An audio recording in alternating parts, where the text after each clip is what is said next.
bagaimana kita harus hidup sebagai warga kerajaan sorga. Jadi gaya hidup warga kerajaan sorga,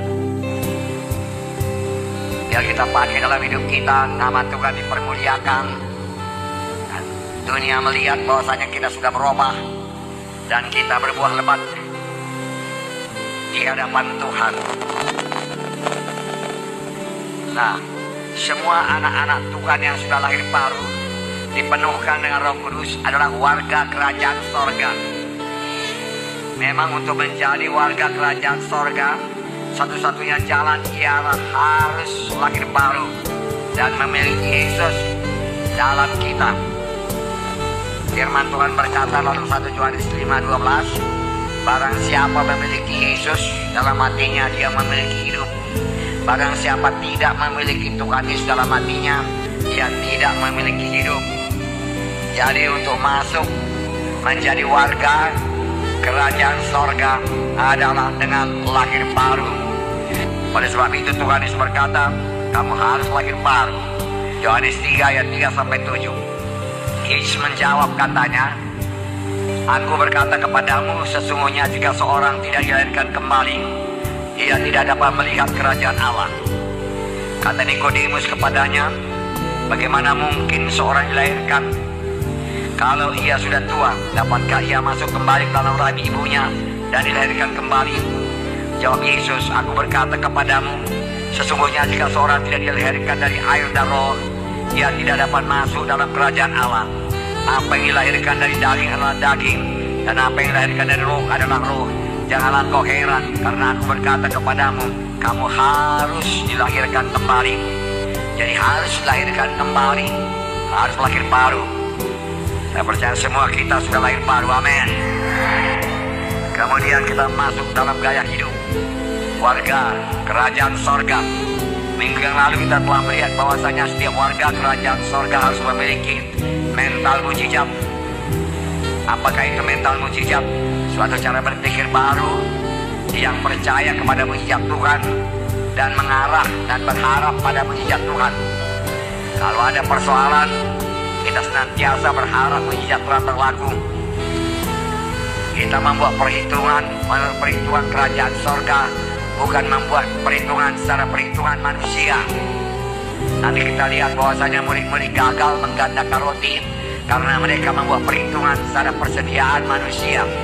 Tetapi Tuhan Yesus mengadakan perhitungan menurut persediaan sorga, rumah Bapaknya yang ajaib, yang tidak kurang suatu apapun. Tuhan Yesus memiliki mental mujizat.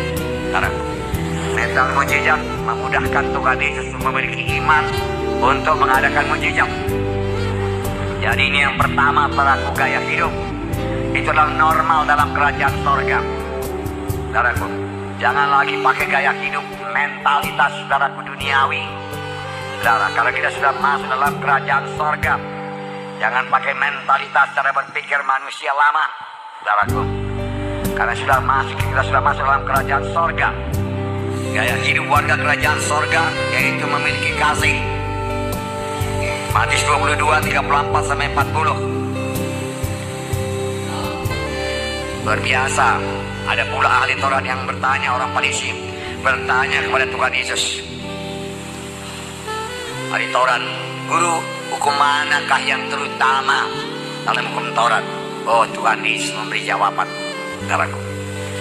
Tentu saja orang tersebut memang rindu, saudaraku, untuk mengetahuinya, saudaraku. Kasihilah Tuhan Allahmu dengan segenap hatimu, dan dengan segenap jiwamu, dan dengan segenap akal budimu. Nah, kasih. Inilah hukum yang terutama dan yang pertama. Dan hukum yang kedua yang sama dengan itu, kasihilah sama manusia seperti dirimu sendiri. Amin, saudara. Pada kedua hukum itu tergantunglah semua hukum Taurat dan seluruh kitab nabi-nabi. Jadi kasih kita yang terutama adalah kepada Tuhan. Jadi kita harus menghormati dan menghargai Tuhan. Itu artinya mengasihi Tuhan, mentaati Tuhan. Jadi kalau kamu mengasihi aku, patuhilah hukum-hukumku, amin. Mentaati Tuhan. dan sungguh-sungguh merindukan persekutuan dengan Tuhan. Bagaimanakah kita berkata kita mengasihi Tuhan tapi tidak suka berdoa? Benarkah kita mengasihi Tuhan?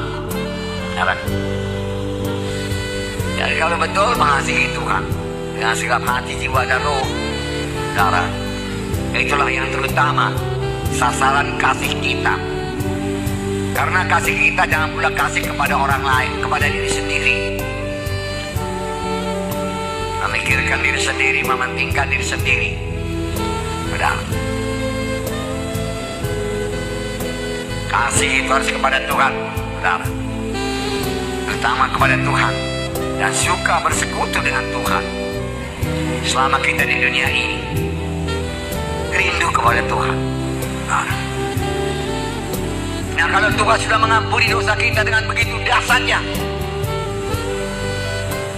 kita harus mengampuni semua orang lain yang bersalah kepada kita. Haleluya. Dan tidak boleh mendendam,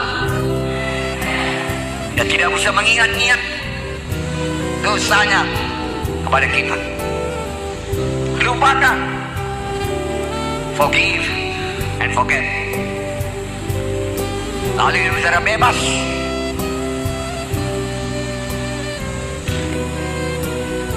Mengasihi.